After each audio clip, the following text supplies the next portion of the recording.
Ahí lo tiene Maradona, lo marcan dos, pisa la pelota Maradona, arranca por la derecha el genio del fútbol mundial, y es el tercero a tocar para Borruchaga siempre Maradona, genio, ta,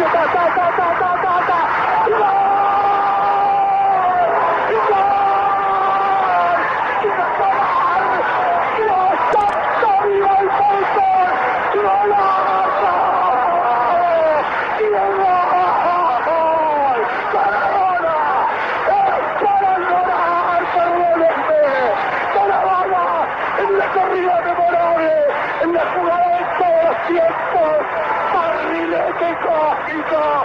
¿Qué planeta viniste?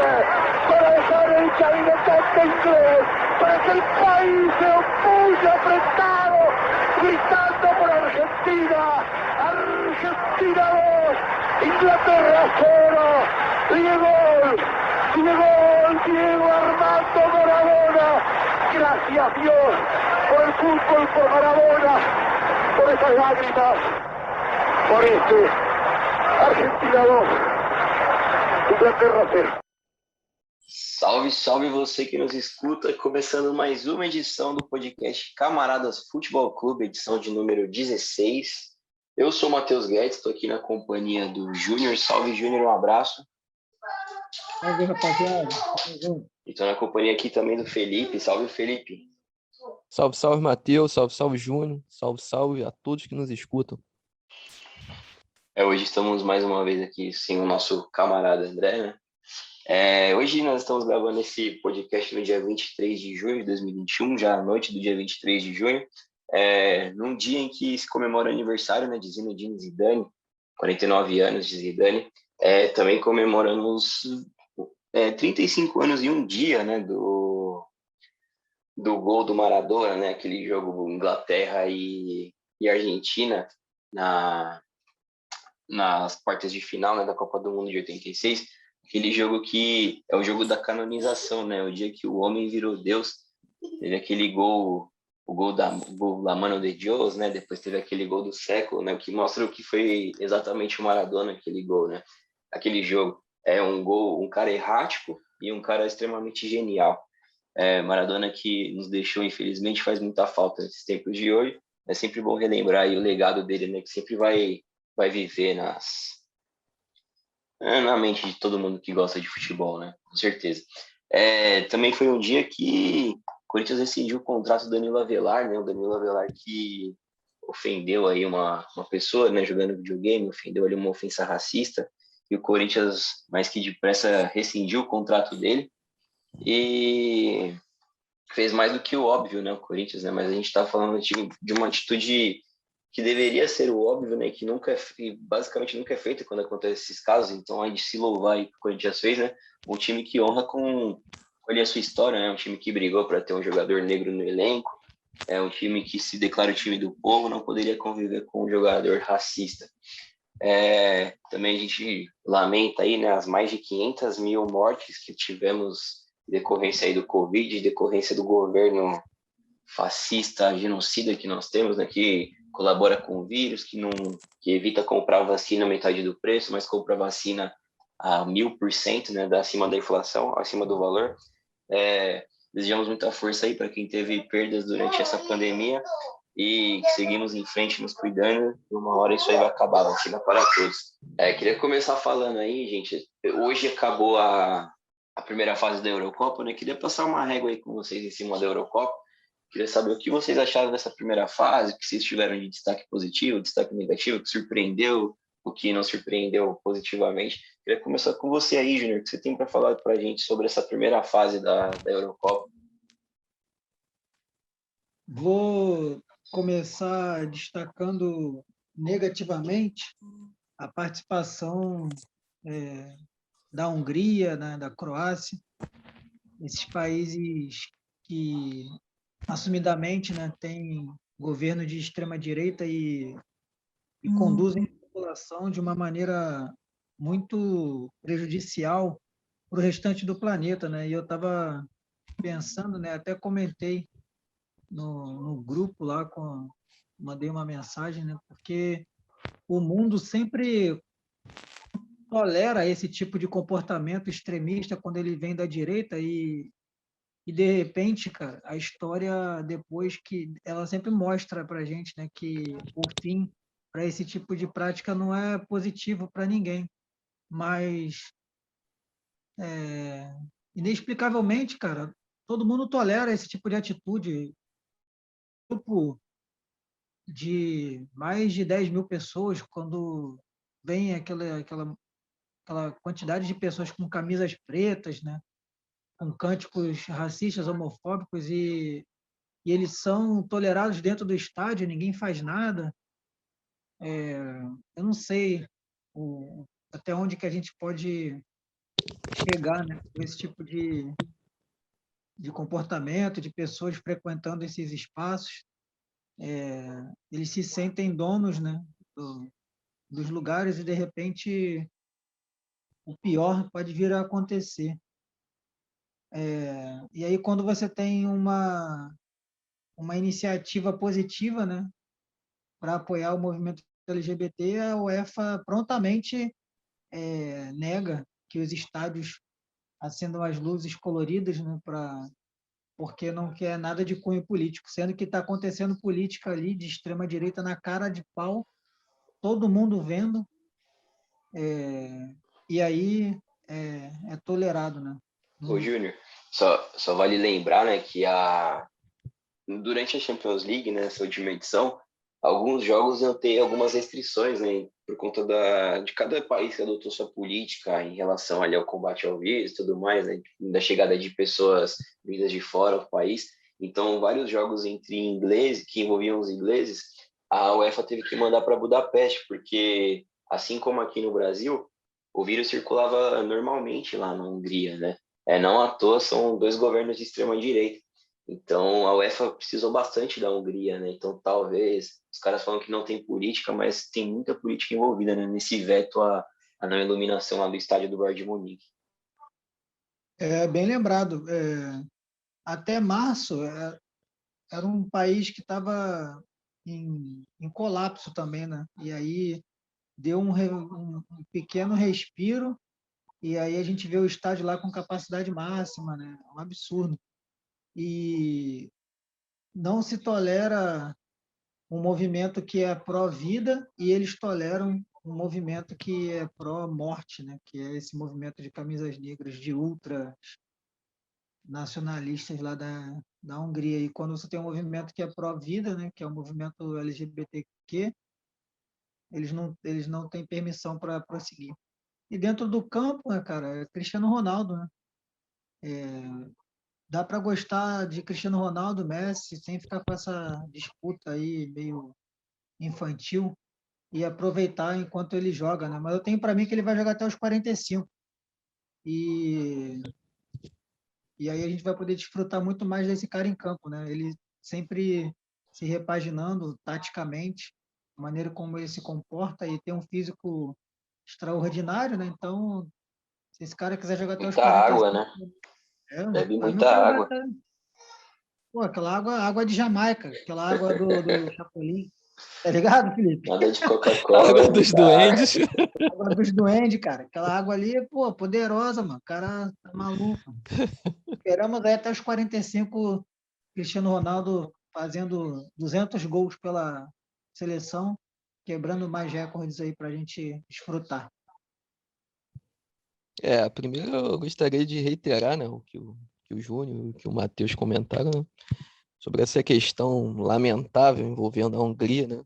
É até um pouco triste, né? Porque se a gente parar para pensar, a União Soviética, na sua primeira constituição pós-revolução, foi o primeiro país no mundo a criminalizar o racismo, né? Constitucionalmente. E a gente vê que as heranças deixadas pelos países do leste europeu, né, são extremamente problemáticas, né, em várias circunstâncias. Isso se reflete não só em seus governos locais, né, mas também em jogadores mesmo que atuam, né, sua torcida e tudo mais.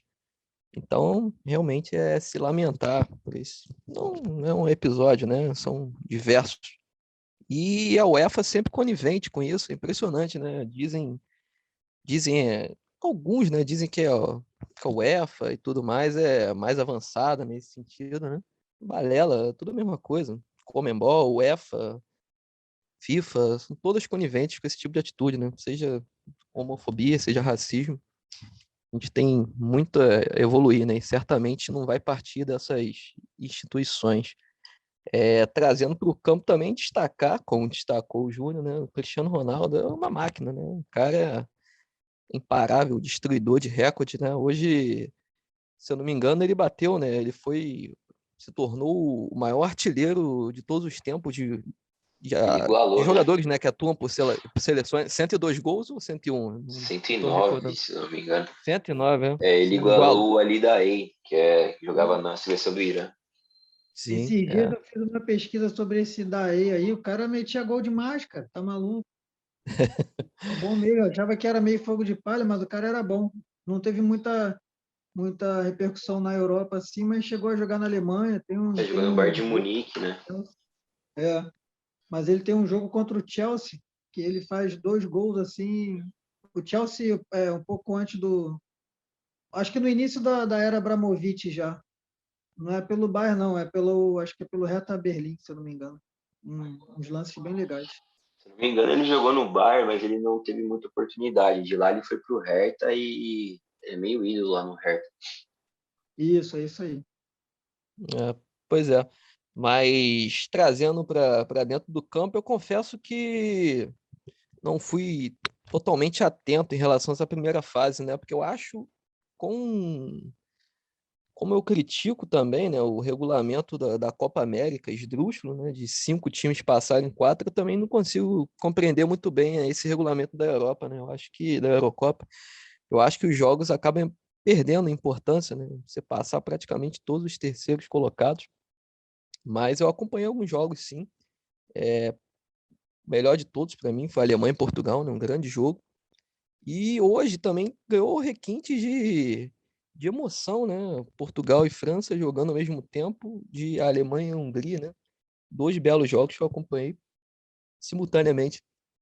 Mas eu acho que o que vai começar mesmo é nas oitavas mesmo, a partir de agora, né? Que a gente vai ver altas emoções, né? E destacando também Itália, Bélgica e Holanda, né? Que foram as únicas equipes com 100% de aproveitamento, né?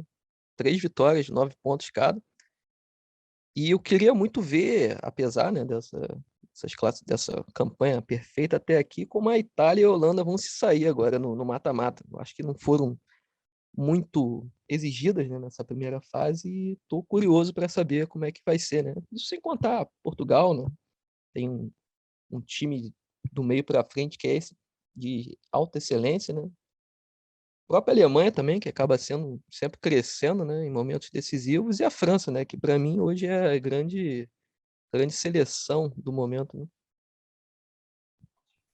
Eu acrescento aí, nesses seus comentários, nesses seus destaques, a Bélgica também, né? Que é uma seleção que jogou, mas ó, jogou bem, né? Não conseguiu dominar os 3 jogos, com exceção do segundo jogo ali, que a Dinamarca dificultou no primeiro tempo, né? Mas aí a Bélgica, depois o De Bruyne estreou na Eurocopa e ele fez toda a diferença, uma assistência e um gol. A Bélgica tem o Lukaku no auge, o De Bruyne no auge, o Hazard ele tá tentando se encontrar, né? Apesar de passar aí alguns, já dessa segunda temporada dele no Real Madrid, que ele joga pouquíssimo, né? Sofrendo muita lesão, problemas técnicos também, problema com peso e tudo mais. Mas quem sabe ele possa fazer aí um mês mágico aí, ajudar a seleção da Bélgica para ver se vai coroar essa geração. Essa É, geração da Bélgica que é tão badalada. assim, a Bélgica e a França, para mim, são as duas principais equipes, né? As duas principais seleções atualmente. Eu não citei a Bélgica como tendo que se provar, porque eu acho que é um grupo que é mais pareio, né? Tem a Dinamarca, a Finlândia, a Rússia, já a Itália e a Holanda, eu acho que já pegaram mais uma carne assada ali, como diz o Mauro, né? Sempre comento que esses times mais fracos é uma carne assada, né? Então acho que não deu para se provar ainda, Itália e Holanda, mas a Bélgica pegou um grupo ali que é razoável, né? Com a Dinamarca, com a Finlândia, com a Rússia também, e fez valer o seu favoritismo. Você comentou aí, Felipe, né, do chaveamento, das oitavas, né, de 24 times passam 16. Realmente não é muito difícil ser eliminado, né, na primeira fase da Eurocopa. E agora a gente já tem os confrontos definidos. Queria dar uma passada pelos confrontos, saber o que vocês acham aí. Tem favorito? O que vocês esperam deles? Começando pelo primeiro chaveamento, a gente vai ter França e Suíça e Croácia contra a Espanha. Pode começar por você aí, Júnior. O que você espera desses confrontos? França e Suíça, Croácia e Espanha, que você falou? Isso. França muito favorita, né, nesse confronto contra os suíços. Não, eu acho até que vai dar jogo, né, porque a Suíça costuma dar uma complicada, mas a França tem um jogo muito interessante. Eu gosto do estilo da França e o Benzema tirou o caminhão das costas, né? Então agora a França, para mim, vai dar uma deslanchada aí. E Croácia e Espanha, a Croácia passou não jogando tão bem, né, quanto na última Copa do Mundo, mas tem tudo para até para conseguir passar, porque a Espanha, cara, ainda não conseguiu jogar num nível que a gente até espera que ela vá conseguir em algum momento, porque os jogadores são muito interessantes. Eu acho que vai ser um jogo muito parelho esse aí. Tem tem para mim que é um jogo muito equilibrado. Não vejo o favorito desse confronto, não. Na outra chave, a gente tem, acho que, o grande jogo das oitavas, que é entre Bélgica e Portugal, e o vencedor desse confronto pega Itália e Áustria. E aí, Felipe, o que você espera desses dois jogos? A primeiro Itália e Áustria, né? Eu acho que, como a gente comenta sempre, né? A Itália deu uma de Palmeiras, né? Que sempre dá sorte no sorteio. Eu acho que a Itália, se fizer o básico, passa tranquilamente e já se caminha não, já se coloca nas quartas de final, né? Então, acho que deu sorte no chaveamento. Não tem tudo para passar sem maiores sustos. Agora, em relação a Bélgica e Portugal, acho que é o grande jogo das oitavas mesmo, né? A gente pode destacar a Inglaterra e a Alemanha, né? Depois a gente vai falar sobre esse jogo específico, que é um jogo de seleções ali mais pesado, né? Nessa fase, mas Bélgica e Portugal, acho que do ponto de vista técnico, vai ser o melhor confronto dessa fase, né? Vai ser realmente um jogo bem duro, mas eu apostaria na Bélgica. Se eu tivesse mais fichas, eu colocaria lá. Vai ser interessante que Portugal tem um time que tem boas peças em todas as posições ali no time de Portugal, mas parece que o Fernando Santos, o treinador, ele não consegue, né, extrair desse time o máximo que ele pode entregar. Se parar para pensar que já são, se não me engano, Portugal fez 2 hoje, 2 contra 7 gols. Dos 7 gols, 5 foram do Cristiano Ronaldo, né? E 3 deles de pênalti. É, é muito dependente ainda, né? Sempre, eu acho que até o Grafite comentou isso na transmissão de hoje, né? Que Portugal sempre foi o time do Cristiano Ronaldo, dependente dele. E quando tem jogadores coadjuvantes ali para ele, o time não rende, né? O que se espera. Vamos ver se o time vai começar a apresentar mais contra a Bélgica, que é um time com esses destaques individuais aí que eu tinha citado antes, mas com uma defesa que aparentemente está frágil. E quando você tem o jogador mais decisivo do mundo do outro lado, né, tudo pode acontecer. E da Itália, eu acho que é o do time, junto da Bélgica, foi o time que mais impressionou nessa primeira fase. Porque a gente ficou muito estigmatizaram muito o time da Itália, né? Que é um time que é muito defensivo, a defesa italiana, mas é um time muito intenso nesse time do Mancini. Eu achei bem legal o jogo da Itália, um time que sufoca o adversário, consegue fazer mais de 2 gols por jogo. Só nesse último foi 1-0, mas os outros dois ganham de 3-0. Vai pegar a Áustria, que não é dos adversários mais difíceis, dá para a Itália aí mostrar seu poder de fogo mais uma vez aí, ele passear contra a Áustria. Na outra chave, nós temos a Holanda contra a Tchequia, ou República Tcheca, né? Não sei como vocês preferem falar. E no outro confronto, Gales, País de Gales contra a Dinamarca. E aí o Júnior já tinha comentado com a gente que ele acha o País de Gales favorito, né, para passar da Dinamarca. Mas aí, fala aí, Júnior, o que você acha? Né? Realmente o País de Gales é favorito?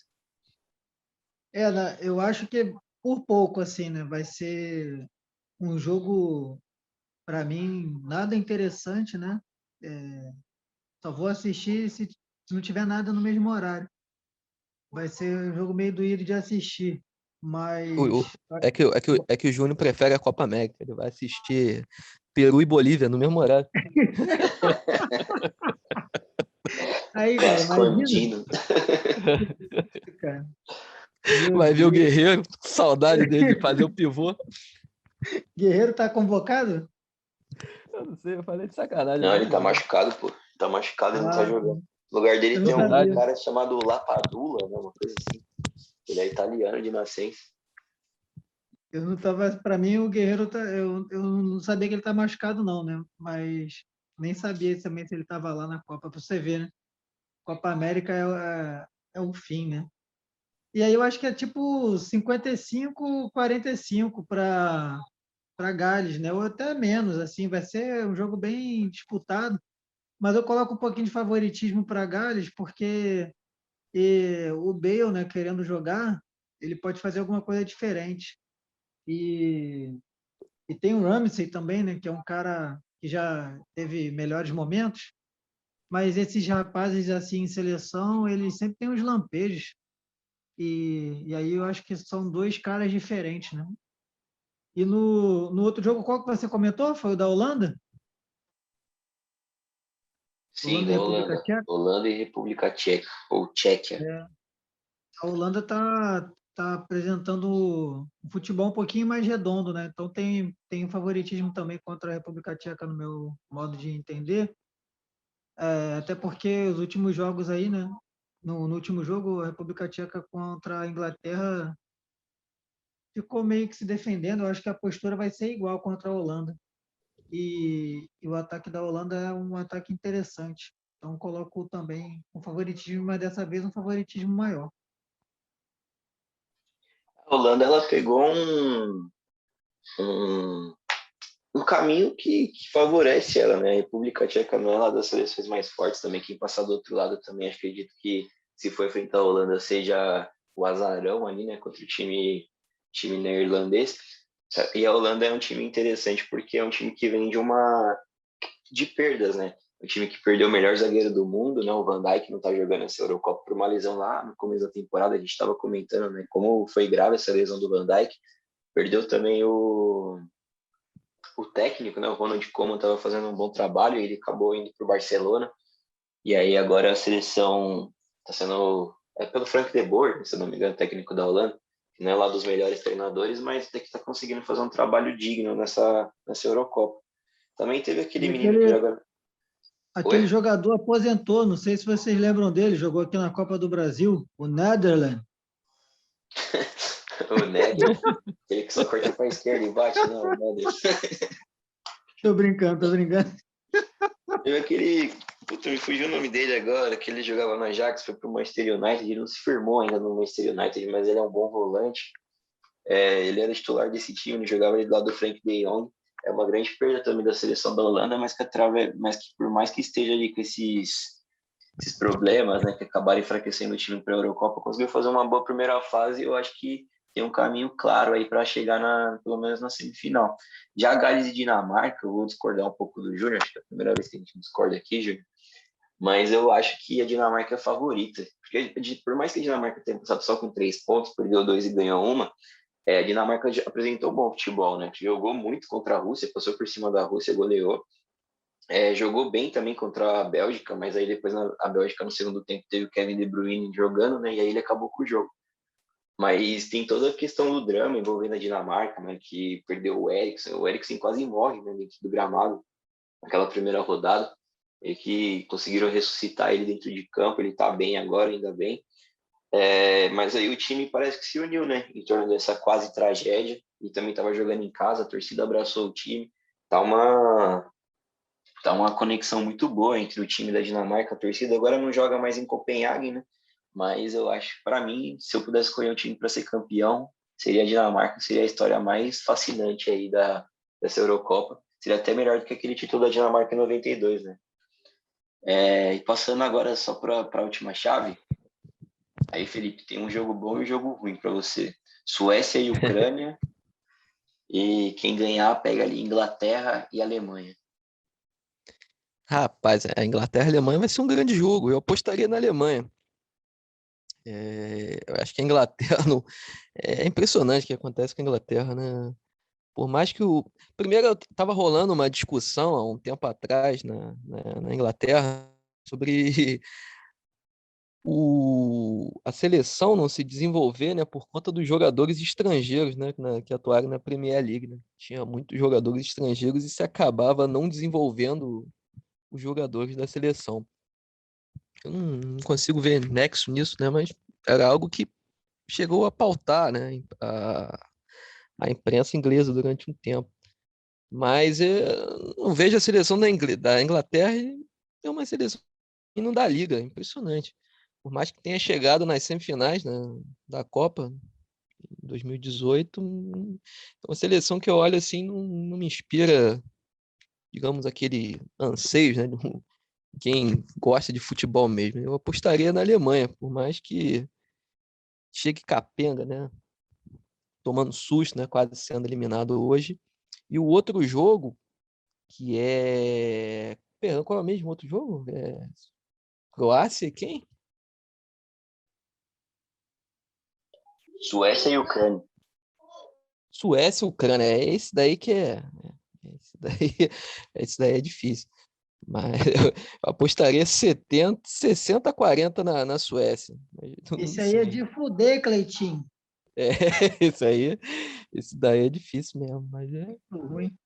não sei. É, Esse daí eu acho que eu vou fazer igual o Júnior e vou assistir também, não sei, Equador e Colômbia, de repente é mais emocionante. só para dar um comentário aí sobre a Inglaterra, né? Essas seleções, cara, elas passam por um problema assim, né? Que eu tento pensar desse sentido. Elas se reúnem muito durante o ano agora, né? Tem muitos jogos e pouco tempo de treino, né? Então é muito jogo, pouco tempo de treino e os piores treinadores comandam as seleções. Southgate, esse cara não é treinador ainda, né? Assim, pode até vir a ser daqui a uns anos, mas agora não é. Não tem condição de treinar nem time de rabeta de tabela, cara, de campeonato ruim. Então, tá com a seleção da Inglaterra. Você tem vários treinadores que não são formados ainda para atuarem em grandes times, né? Pegando seleções gigantescas.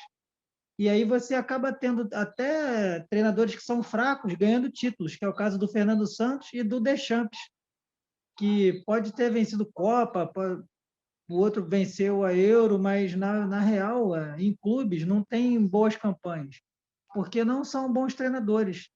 O único melhor treinador de país que está na seleção é o Tite. E mesmo assim, a gente sabe que o Brasil está defasado, né? Quando se compara treinador brasileiro com um treinador de fora, né? Nem na Argentina aqui a gente consegue ter um treinador na no mesmo patamar que os caras. Então, eu acho que muito desse jogo ruim vem desse lugar, né? E a Inglaterra é esse jogo horroroso aí que tem vários nomes bons para montar um time interessante e não consegue, porque o cara não é treinador, infelizmente. Lembrando que ele tem o Jadon Sancho e ele só jogou, desses 3 jogos, só jogou 10 minutos, né? Nesse último jogo agora contra a República Tcheca. Isso aí que você falou, Júnior, é interessante. Acho que cabe até o tema de um próximo podcast, para a gente não fugir muito da pauta, mas a questão que hoje as seleções elas já não são mais o suprassumo do bom futebol, mas isso porque também talvez seja porque tem muito técnico ruim treinando seleção, né? Hoje os clubes são excelência técnica, mas as seleções se reúnem de vez em quando, tem tudo isso, não tem tempo de treinamento, mas tem muito técnico ruim. Talvez o melhor técnico que tem aí nas seleções da Europa, falando da Eurocopa, seja o Roberto Mantini. E aí talvez a gente possa até fazer uma relação que não é por acaso que a Itália seja o time que mais mostrou futebol nessa primeira fase. Pode ser pelo trabalho do seu técnico também. Mas só falando dos jogos, eu acho que Suécia e Ucrânia vai ser um jogo sofrido. A Ucrânia já saiu de campo, né? Perdeu para a República, não, perdeu foi para a Croácia, não lembro agora para quem que a Ucrânia perdeu o último jogo. E a Ucrânia já saiu de campo derrotada já, né? E aí acabou se classificando porque passa muito terceiro colocado. E a Suécia é um time que desde a Copa do Mundo você não vê nada, é um time que só sabe se defender e não apresenta absolutamente nada. É horrível, horripilante o time da Suécia.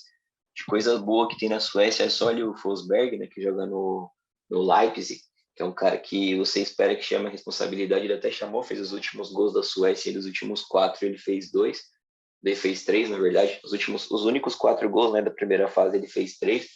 O Alexander Isak, que é o jogador lá da Real Sociedad, ele que é o... Eu nunca tinha visto, acho que foi o primeiro negro que eu vi jogando na seleção da Suécia. Fui pesquisar, ele é filho de eritreio, se eu não me engano. Ou Nos, etíope, agora eu não lembro. nos anos 90 tinha outro, mas agora, nos últimos anos, ele apareceu, mas na Copa de 94 também tinha. O É camisa isso, né? 10, agora me fugiu o nome. Era negro Não, também. não conhecia. O primeiro que eu vi foi o Isaac. E ele era o sopro de criatividade ali, né, no ataque da Suécia. Era a única coisa que prestou foi ele jogando. Ele era o cara que tentava, arrancava alguns dribles, fazia algumas jogadas. Talvez a esperança da Suécia corra no pé dele e do Kulusevski, que é um cara também novo, que joga na Juventus, que ele não jogou os 2 primeiros jogos porque estava infectado, né, estava com Covid, e agora ele estreou hoje, jogou no finalzinho, conseguiu ali ser importante para a vitória da Suécia contra a Polônia. O jogador que o Júnior falou da Copa de 94, se não me engano, é o Martin Dahlin, né? Camisa 10. Cabe aí, vamos ver com o Google. Se não me engano, é. Esse eu não conhecia. Eu nasci depois da Copa de 94. Então, Não, É ele não, sim, porque, é ele sim. É o é Dali, porque sim. tem um tempo que passou na SPN, tava passando uma série de documentários, aí citou ele atuando na Copa de 94. Eu tinha 10 anos, eu lembro, pô, era uma seleção muito. Foi a melhor seleção da Suécia que eu vi jogar. Nunca semifinalista, né, mais daquela Copa. foi Semifinalista daquela Copa, né? finalista. Nem com o Ibrahimovic eles conseguiram jogar como aquele time jogou. Aquele time era bem melhor. E só para finalizar essa parte de Eurocopa, falando do último jogo, Inglaterra e Alemanha é o jogo dos times ali que... A Inglaterra, como o Felipe falou, não dá liga, né? Tem uma boa geração, o time da Inglaterra, mas ele não funciona como equipe. E a Alemanha já é fim de ciclo total, né? A última competição do Joachim Löw. A gente até espera que ele, sei lá, se despeça com um título, né? Que seja a última dança do Joachim Löw. Mas eu acho que esse time da Alemanha não vai muito para frente, não. Conseguiu ganhar de Portugal, que Portugal apresentou problemas na defesa e a Alemanha conseguiu explorar esses problemas aí e acabou vencendo, até com um placar grande. Mas contra a França não apresentou nada, não levou perigo para a França. E hoje ficou um bom tempo sendo eliminado, né? Quase que perde para a Hungria. E é até meio, a gente tinha comentado no começo, né, toda essa questão da Hungria aí, é até meio simbólico que o gol da Alemanha, que classifica a Alemanha e elimina a Hungria, seja do Goretzka, que é um cara progressista, né? E ele que fez o gol e mostrou um coração para a torcida da Hungria, com um sinal de amor, né? Em meio a tanto ódio que a torcida da Hungria vem espalhando por essa Eurocopa. Mas é isso, a gente vai ter agora essas rodadas de oitavas de final nesse próximo fim de semana, começa no sábado, vai até a próxima terça-feira, e a gente volta para falar sobre esses jogos. Né? Mas vamos virar a pauta, parar de sair da Eurocopa, falar sobre a Copa do Brasil, que também já chegou nas fases de oitavas de final. Queria começar com você, Felipe. Quais são os seus destaques desses confrontos de oitava de final da Copa do Brasil?